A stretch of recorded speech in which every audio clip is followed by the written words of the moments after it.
I died in a mangled wreck, chasing the fiancé who abandoned me at the altar for his childhood sweetheart. When I opened my eyes, the fatal rain was gone. I was sitting in my bridal suite, 3 hours before the ceremony. This time, I wasn't putting on the dress. Death doesn't smell like sulfur or brimstone. It smells like copper and burnt rubber. The memory of it was still pasted to the back of my throat. The crushing impact of the steering wheel against my ribs. The sound of glass raining down on the dashboard like a terrible kind of applause. The rain soaking my torn white tool, turning the street into a blurry, neon-streaked mirror. And through it all, the singular, pathetic thought that played on an endless loop in my fading consciousness. He didn't even look back. I gasped, sucking in a lungful of air so sharp it burned. "Careful, miss. You'll make the eyeliner run." I blinked. The scent of burnt rubber vanished, replaced by the suffocating, heavy perfume of white gardenias. I wasn't pinned in a shattered sedan on I-95. I was sitting in a plush velvet chair. The lighting was impossibly bright, bouncing off a massive gilded mirror. Staring back at me was a woman I barely recognized. Her skin was perfectly matte. Her hair was pinned into an intricate, gravity-defying sculpture. There was no blood on her forehead, no glass in her hair. Audrey? The makeup artist, a young woman with a smock full of brushes, frowned at me through the mirror. "Are you okay? You look like you just saw a ghost." "I am a ghost," I thought. I looked down at my hands. They were trembling. My fingers were pristine. The nails painted a demure, barely there pink. On my left ring finger sat the 3-carat emerald-cut diamond Wyatt had given me. It felt like a handcuff. It felt like a tombstone. I closed my eyes and let the timeline settle in my brain. It was Saturday, June 12th. 3 hours before I was supposed to walk down the aisle at the Hawthorne estate. 3 hours before Wyatt would get a frantic phone call from Jenna, his just-a-friend childhood companion, claiming she couldn't bear to see him marry someone else. 3.5 hours before he would whisper a hurried apology, turn his back on 300 guests, and run to his car. 4 hours before I would chase him in my own car, blinded by tears and rain, and miss the red light at the intersection of 5th and Elm. I was back. I was breathing. The universe had hiccuped, rewound the tape, and dropped me right back at the scene of the crime. "I'm fine," I said. My voice sounded strange, flat, devoid of the anxious, people-pleasing lilt I usually carried like a shield. The door to the bridal suite swung open, hitting the wall with a soft thud. Beatrice Caldwell swept into the room. Wyatt's mother was a woman carved from ice and old money. She wore a silver gown that probably cost more than my first car, and her expression was, as always, locked in a state of mild distaste. "Audrey, really?" Beatrice sighed, waving a manicured hand at the garment bag hanging in the corner. "You aren't dressed yet? The photographer wants to do the first look photos in 20 minutes. And please tell me you're not going with that bright of a lip. It's a wedding, not a cabaret." In the previous timeline, my stomach would have dropped. I would have instantly apologized, asked the artist to wipe the lipstick off, and scrambled into my dress, desperate to earn a nod of approval from a woman who had never liked me. I had spent 4 years folding myself into smaller and smaller shapes, trying to fit into the Caldwell family's rigid mold. I managed their properties, fixed their tax issues, smiled politely when they mocked my public school upbringing. I bought their affection with my labor. I looked at Beatrice now. Really looked at her. I saw the tight lines around her mouth, the subtle panic in her eyes that she hid behind condescension. She didn't hate me. She resented me. She resented that her son needed my family's banking connections to keep their sinking real estate empire afloat. "The lip stays," I said. Beatrice blinked, clearly thrown off the script. "Excuse me?" "You can go, Sarah," I said to the makeup artist. "But I haven't finished setting your—" I said, "You can go." I handed Sarah a $100 bill from my purse on the vanity. "Thank you for your work. Pack up." Sarah didn't argue. The coldness in my tone left no room for debate. She gathered her brushes, shot a nervous glance at Beatrice, and hurried out the door. "Audrey, what on earth has gotten into you?" Beatrice snapped, taking a step toward me. "The guests are already arriving for the cocktail hour. You are acting incredibly selfish right now. Wyatt is perfectly dressed and waiting. He's stressed enough about the merger on Monday without you throwing a bridal tantrum." The merger. Right.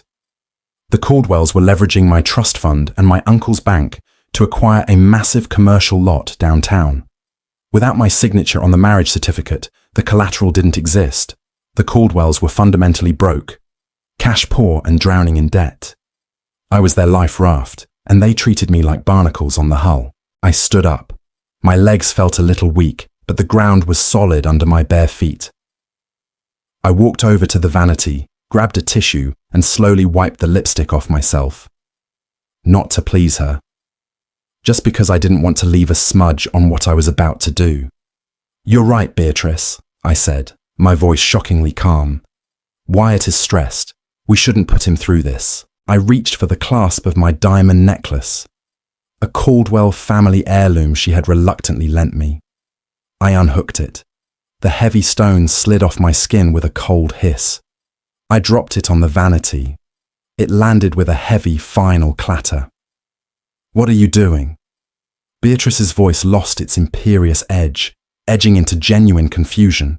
"I'm going to talk to Wyatt," I said. I grabbed my jeans and a plain black sweater from my overnight bag. I didn't bother changing in the bathroom. I dropped my silk robe right there and pulled the jeans over my legs. "You can't see him before the wedding. It's bad luck," Beatrice shrieked, finally dropping the aristocratic facade. I pulled the sweater over my head, smoothing down the perfectly sculpted hair. I looked at the 3-carat emerald cut on my finger. I twisted it. It was tight, but it came off. I held it in my palm for a second, feeling the sharp edges of the stone. "Beatrice," I said, looking her dead in the eye. "Luck has nothing to do with it anymore." The hallway of the Hawthorne estate was a labyrinth of thick carpet and antique portraits. In the last timeline, I had walked down this hall clutching a bouquet of peonies, my heart fluttering with nervous joy, completely blind to the execution I was marching toward. Now, I walked down the hall in denim and a sweater, my bare feet silent on the floorboards. I could hear the muffled sounds of the string quartet tuning their instruments downstairs. I could hear the clinking of glasses. The machinery of a $500,000 wedding was churning to life, a massive engine burning fuel. Wyatt's room was at the end of the east wing. I didn't knock. I pushed the heavy oak door open. The room smelled of expensive cologne and bourbon. Wyatt was standing by the window.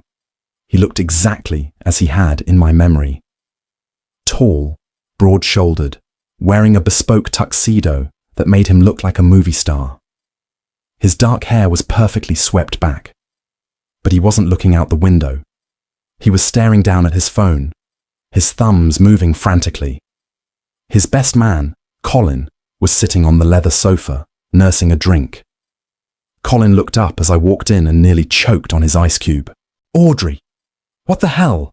You're not supposed to be in here." Wyatt's head snapped up. His eyes darted from my face down to my clothes. He shoved his phone into his pocket with a movement so sharp and guilty it almost made me laugh. "Audrey?" Wyatt frowned, annoyed, not concerned, annoyed. "What are you wearing? We're taking pictures in 15 minutes. Mom is going to have a stroke." I walked toward him. Every step felt like I was crossing a vast, empty canyon. I looked at the man I had loved for 4 years, the man I had pulled all-nighters for, auditing his company's ledgers to save him from bankruptcy, the man who kissed my forehead and told me I was his anchor, the man who in 3 hours would leave me bleeding to death in the rain because Jenna felt lonely. I felt no rage, no desire to scream or slap him. I just felt a profound, echoing emptiness. He looked small to me now, just a hollow suit stuffed with inherited entitlement. "It's off, Wyatt," I said. Silence stretched through the room. Colin slowly put his glass down on the coffee table. Wyatt let out a short, breathy laugh, running a hand over his jaw. Okay, very funny. Pre-wedding jitters. I get it. But seriously, go put the dress on. You know how my mother gets when the schedule gets messed up. I'm not joking. I walked to the mahogany desk beside him and placed the emerald-cut ring gently on the polished wood. The diamond caught the afternoon light. The wedding is cancelled. I'm going home. Wyatt stared at the ring, then looked back at me. His annoyance flared into anger. Audrey, stop being dramatic. This isn't the time for one of your episodes. If you're mad that I missed the rehearsal dinner yesterday, I already apologized. I had a crisis at work. A crisis at work. Jenna had locked her keys in her apartment and had a panic attack. That was the crisis. I'm not mad, I said smoothly. I'm just done. You don't want to marry me, Wyatt. You want a CFO you can sleep with. You want my uncle's credit line. And you want a respectable wife to bring to charity galas while you run to Jenna every time she scrapes her knee. I'm taking myself out of the equation. You're free. The mention of Jenna made him flinch, a microscopic twitch of his eye, but I caught it. Keep her out of this, he snapped, his voice dropping an octave. She's going through a hard time. You're being paranoid and jealous over nothing. I didn't argue. I didn't need to. In the timeline that belonged only to me, he had proved me right in blood. Goodbye, Wyatt. I turned around and started toward the door. Audrey, wait! Wyatt's voice finally cracked with genuine alarm as he realized I was actually walking away. You can't do this. There are 300 people downstairs. The mayor is here. You can't just humiliate my family like this. Watch me, I said softly, and closed the door behind me. I didn't stop there. I took the grand staircase down to the main foyer. The cocktail hour was in full swing. Women in silk gowns and men in dark suits were mingling, drinking champagne from crystal flutes. The wedding planner, a high-strung woman named Brenda, equipped with an earpiece and a clipboard, was directing caterers near the ballroom entrance. I walked straight over to the microphone set up for the evening's announcements. Excuse me, I said into the mic. The feedback whined sharply, slicing through the polite chatter. The string quartet stumbled to a halt. 300 faces turned to look at me. I saw my uncle in the crowd. I saw Beatrice standing at the top of the stairs, her face completely drained of blood. Good afternoon, everyone, I said. My voice was steady, projecting clearly over the silent room. I want to thank you all for taking the time to come here today to celebrate with us. However, there has been a change of plans. The wedding between myself and Wyatt Caldwell is permanently cancelled. Please enjoy the food and the open bar, as it has already been paid for. Drive safely, and have a wonderful weekend. I set the microphone down. For 2 seconds, the room was so quiet you could hear the ice melting in the glasses. Then, absolute chaos erupted. Whispers exploded into shouts. Brenda, the wedding planner, dropped her clipboard. My uncle began pushing his way through the crowd toward me. Audrey! Beatrice's voice tore through the hall, hysterical and shrill. She was rushing down the stairs, tripping over her silver gown. Audrey, what have you done? You insolent, ungrateful. I didn't wait to hear the rest of it. I slipped through the side exit, pushing open the heavy glass doors. The June air hit my face, warm and humid. The sky was grey. It was going to rain soon. I walked down the gravel driveway, leaving the screaming, the panic, and the Caldwell reputation to burn behind me. I had a long walk to the main road to catch a cab, but my bare feet felt light. I was alive, and I was out. I ended up at a diner 3 miles from the estate. It was a greasy spoon that smelled like old fryer oil and bleach, the kind of place Beatrice Caldwell wouldn't even let her chauffeur use the restroom in. I sat in a vinyl booth by the window, wearing my jeans and sweater, eating a plate of fries. The coffee was bitter and burnt. It tasted like heaven. I watched the rain start to fall outside, the same rain that was supposed to wash my blood into the storm drains. My phone had been vibrating violently against the Formica table for the last 4 hours. I hadn't answered a single call. I just watched the notifications stack up, a digital monument to the Caldwell family's crumbling facade. 17 missed calls from Wyatt, 22 missed calls from Beatrice, 8 missed calls from Uncle Henry, 45 new text messages. I picked up the phone, swiped it open, and took a sip of the terrible coffee. The timeline of Wyatt's texts was a fascinating psychological study. 4:15 p.m. Wyatt. Get back here right now. This isn't funny anymore. Everyone is freaking out. 4:30 p.m. Wyatt. Audrey, you are acting insane. We can push the ceremony an hour. Just come back and we'll talk. 5 p.m. Wyatt. My mum is in tears. My dad is furious. You're ruining everything. I'm not playing this game. If you aren't back by 5:30, we're done.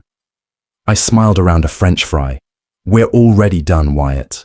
By 6 p.m., the tone shifted. That was around the time reality would have set in. That was the time Wyatt's father, Richard, would have called their lawyer to figure out how to do damage control. And that was when the lawyer would have reminded Richard of a very inconvenient truth. 6:45 p.m. Wyatt. Audrey, please pick up the phone. My dad just talked to your uncle. Your uncle froze the credit line. He says he needs your authorization. Please call him. There it was, the linchpin. The Caldwell real estate empire was built on a house of cards. They had leveraged their prime commercial properties to secure a massive loan for a new development on the waterfront. But they were short on liquid capital. The market had dipped, and the lenders were nervous. My uncle's bank had stepped in to underwrite the loan entirely on the condition that I, the conservative, risk-averse financial analyst, would be officially tied to the Caldwell family and managing the project's books as Wyatt's wife. The paperwork for the loan wasn't finalized. It required the marriage certificate. Without it, my uncle, who trusted me implicitly and knew the Caldwells were reckless spenders, had no reason to expose his bank to their toxic debt. I didn't reply. I watched the rain streak down the glass. The sky grew dark. The streetlights flickered on. 8:30 p.m. Wyatt. Audrey, seriously, where are you? This isn't just about us anymore. It's about the business. You know the merger closes on Monday. If we don't have the backing, the whole deal collapses. We lose the earnest money. We lose everything. I put the phone down and stared at my reflection in the dark diner window. I thought about the late nights I had spent hunched over spreadsheets, desperately moving numbers around to cover up Wyatt's careless spending. I thought about the time I missed my own mother's memorial service because the Caldwells needed me to pitch to investors in Chicago. I had given them my time, my brain, my youth. And in return, Wyatt had let me die alone. My phone buzzed again. An incoming call. Not Wyatt. Beatrice. I stared at the name flashing on the screen. The woman who had told me my engagement ring was a bit small for a Caldwell, but suitable for my background. The woman who had sneered at my lipstick 2 hours before her son destroyed my life. I pressed the green button and held the phone to my ear. "Hello, Beatrice," I said quietly. "Audrey!" The haughty, aristocratic ice was completely gone from her voice. She sounded breathless, frantic.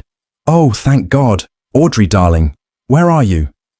"Darling," I almost laughed. "I'm eating dinner." "Listen to me, sweetheart," Beatrice said, her voice shaking. I could hear pacing in the background. "Whatever Wyatt did, whatever stupid argument you two had, we can fix it. He is a foolish boy and he is so sorry. You know how men get before weddings. It's just nerves." "It wasn't an argument," I said, dipping a fry in ketchup. "I just don't want to marry him." "Audrey, please be reasonable." Her voice pitched upward, raw desperation bleeding through. "Your uncle has suspended the bridge loan. He won't even return Richard's calls. You have to understand the position this puts us in. The margin calls on the downtown properties. If the bank pulls out, the dominoes will fall. We'll be bankrupt by Wednesday." "I know," I said. "I ran the projections myself, remember? I warned Wyatt about over-leveraging 6 months ago. He told me not to worry my pretty little head about it." A stifled sob came through the receiver. Beatrice Caldwell was crying. "Audrey, I am begging you, come back to the estate. We're still here. Wyatt is a wreck. We can announce that it was a medical emergency. A fainting spell. We can do a private ceremony tomorrow. Just sign the papers, Audrey. Your family. You wouldn't do this to your family. I don't have a family, Beatrice, I said, my voice hardening into steel. I have an uncle who handles my trust, and I had a fiancé who was texting his childhood sweetheart while I was getting my hair done. You never wanted me. You wanted my signature. That's not true. We love you. Tell Wyatt, I said softly, cutting through her hysterics, that Jenna can help him audit the bankruptcy filings. Audrey, wait, please. I ended the call. Then I turned the phone completely off.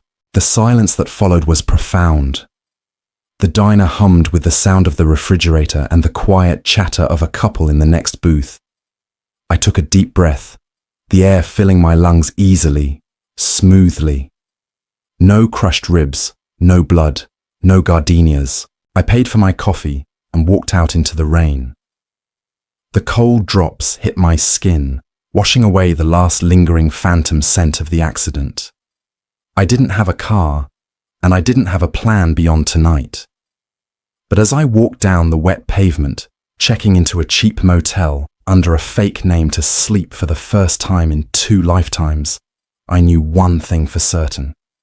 When the sun came up, the Caldwell empire would begin to burn, and I was going to be the one holding the matches. Monday morning arrived with the brutal, unfeeling clarity of a fluorescent light flipping on in a dark room.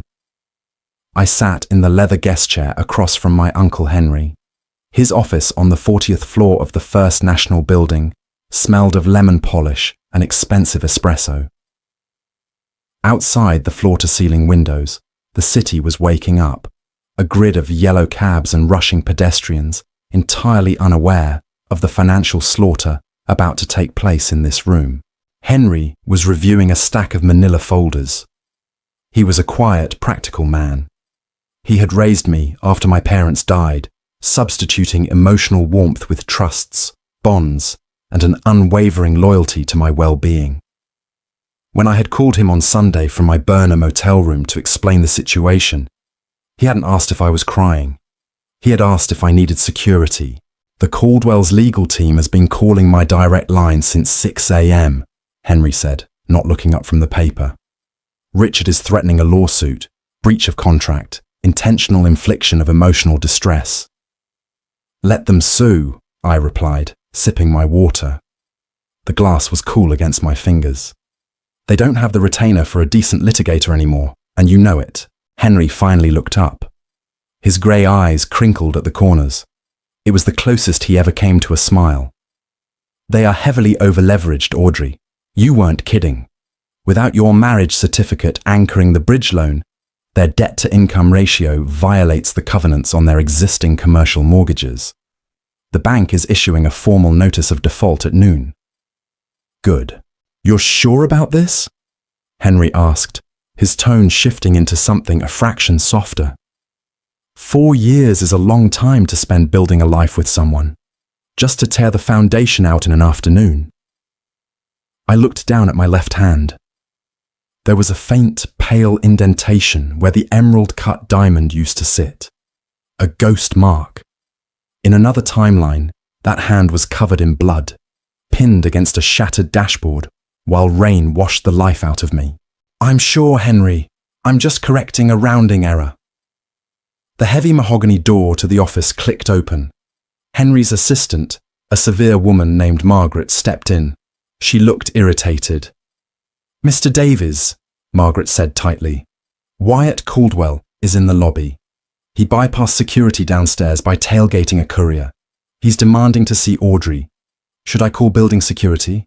I felt a strange, cold flutter in my stomach. Not fear, anticipation. I had spent so long dreading Wyatt's anger, twisting myself into knots to avoid his displeasure. Now, he was just a man in a lobby, begging for a lifeline. Send him in, I said. Henry raised an eyebrow but nodded at Margaret. A minute later, Wyatt burst into the room. He looked terrible. The polished golden boy veneer had cracked.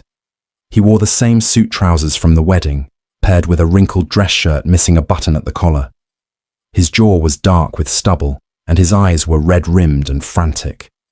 For a split second, seeing him like this, disheveled, desperate, the old instinct to fix it flared up in my chest.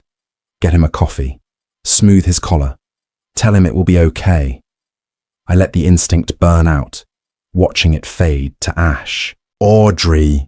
Wyatt gasped, stopping a few feet from my chair. He looked between me and Henry, his chest heaving. "Audrey, thank God.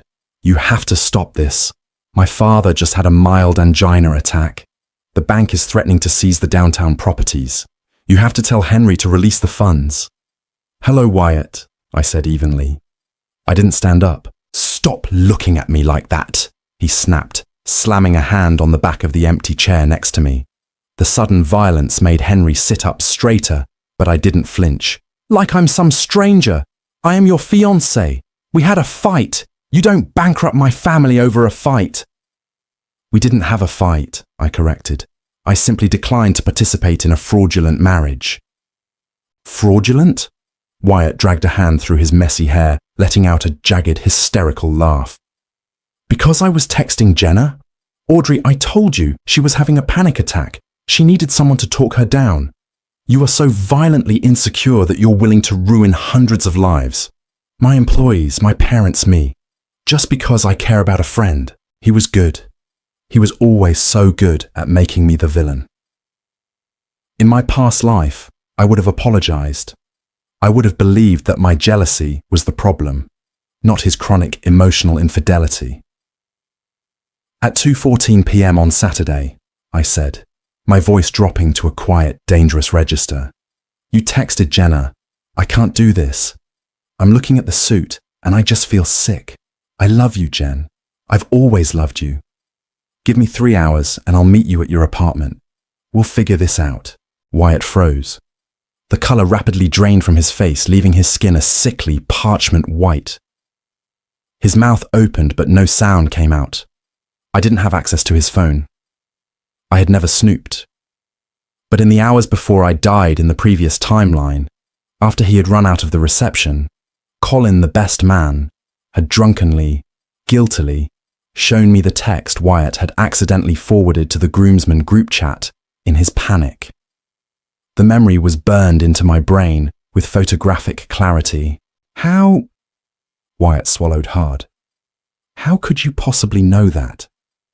"It doesn't matter how I know," I said, leaning forward. "What matters is that you intended to leave me at the altar. You intended to let me walk down the aisle, completely humiliated in front of 300 people, just so you could secure my uncle's money before you bolted. You wanted the cash, but you wanted the childhood sweetheart." "No," Wyatt whispered, taking a step back. "Audrey, no, it wasn't like that. I was just panicking. I didn't mean it.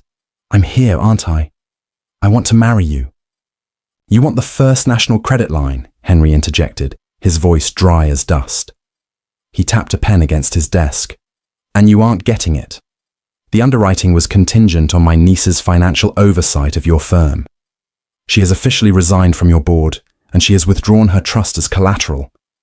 The bank's relationship with Caldwell Enterprises is terminated." "You can't do this," Wyatt pleaded, turning his desperate eyes back to me. "Audrey, please. I'll cut Jenna off. I'll block her number right now. I'll never speak to her again. Just sign the paperwork.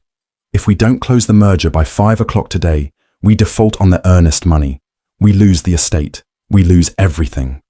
He fell to his knees. It was a staggering sight.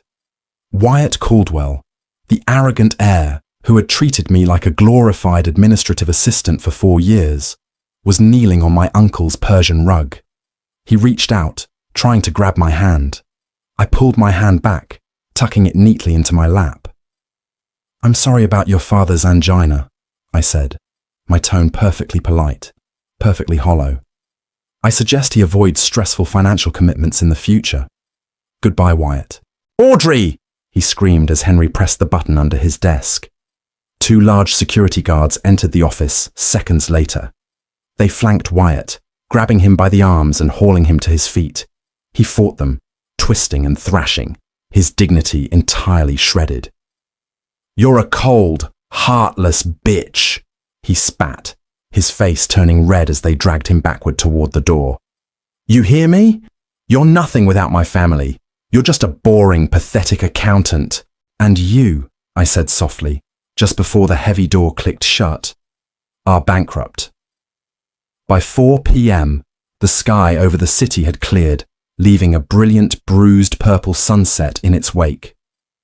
I was sitting at a corner table in a high-end steakhouse a few blocks from the bank. I ordered a bone-in ribeye, a side of truffle asparagus, and a glass of Cabernet that cost more than my weekly grocery budget used to. I was celebrating. I was mourning. I was simply existing in a timeline that belonged entirely to me. My phone, which I had finally turned back on, was entirely silent. Uncle Henry had tasked his legal team with issuing a cease and desist to the Caldwells. Anyone from their camp who tried to contact me would be met with an immediate restraining order. It was remarkably effective. As I cut into my steak, the restaurant door opened. The hostess, looking slightly uncomfortable, led a woman toward the back.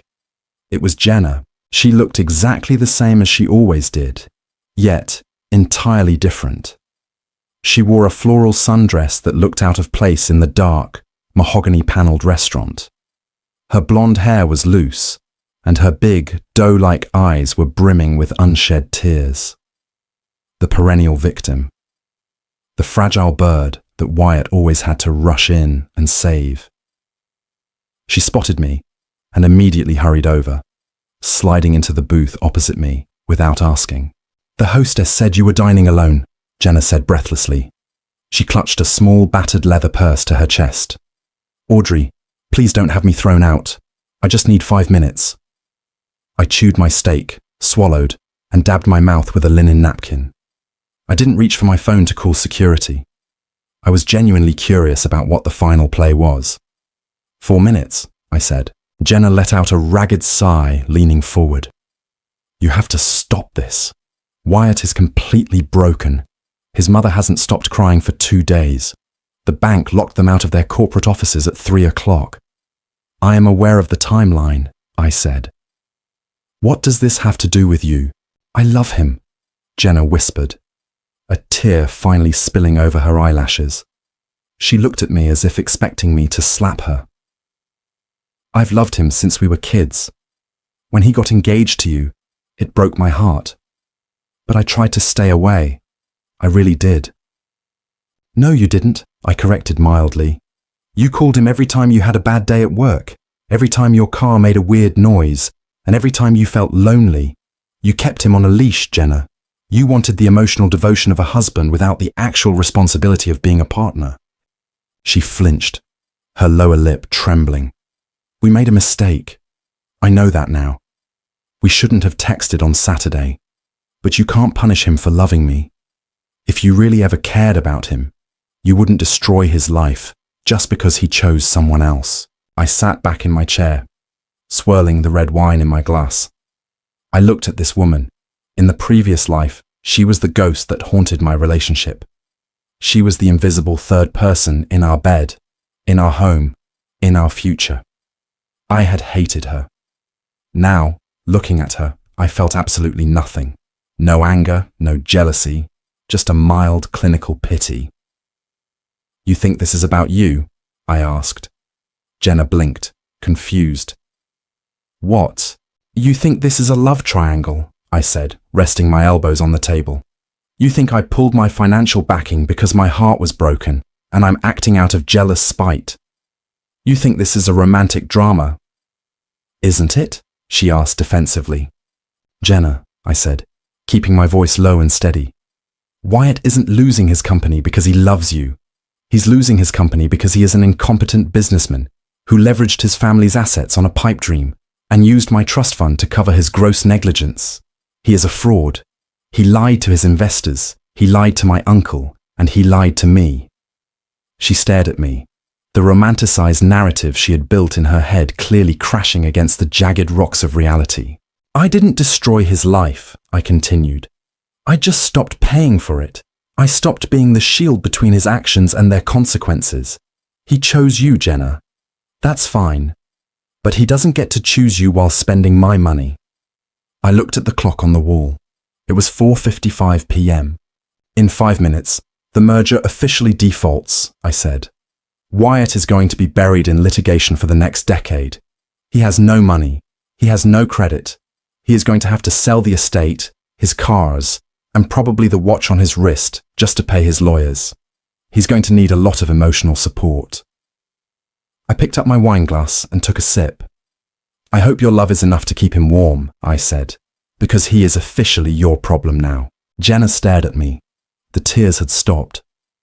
The doe-eyed fragility vanished, replaced by a stark, terrifying realization of what she had actually won.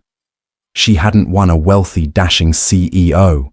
She had won a bankrupt, desperate man-child who was about to drag her down into a decade of financial ruin. She stood up slowly. She didn't say another word. She turned and walked out of the restaurant, her shoulders slumped, the reality of her prize settling heavy on her back. I had a feeling Wyatt's phone was about to get a very final, very tearful text message of its own. I turned my attention back to my dinner. At exactly 5 p.m., I felt a strange physical lightness wash over my body. The deadline had passed. The Caldwell era was officially over. The timeline was rewritten. I finished my steak. I paid the bill. I walked out into the cool evening air. The streetlights flickered to life, casting long golden shadows on the pavement. I didn't know what I was going to do tomorrow. I didn't know where I was going to live, or what my new life would look like. But as I took a deep breath of the rain-washed city air, I knew I was finally awake. I was alive, and I was never, ever looking back. Audrey finally dropped the dead weight, and watching the Caldwells lose their empire was the ultimate payoff. She didn't just walk away, she let them face the brutal reality of their own choices. If you loved watching Audrey reclaim her life and her worth, smash that like button. Share this video with someone who needs a dose of empowerment and subscribe to the channel. Drop a comment below. What would you have done in Audrey's shoes? Hi, my name is Stephen Jones, the owner and manager of Final Golden Rebirth. After watching the video, Reborn, I Canceled the Wedding He Never Wanted, by Sunrise His Family Was Begging Me Back, I'd really like to know what you think. How did this story make you feel? What stayed with me was the courage it takes to stop chasing a relationship when you realize you're the only one truly choosing it. Sometimes walking away isn't about punishment. It's simply choosing your own dignity and giving both people the freedom to be honest. Would you have canceled the wedding too, or waited for one last conversation? And if his family came back begging, would that change your decision? If this story meant something to you, share your thoughts below, and feel free to like or subscribe.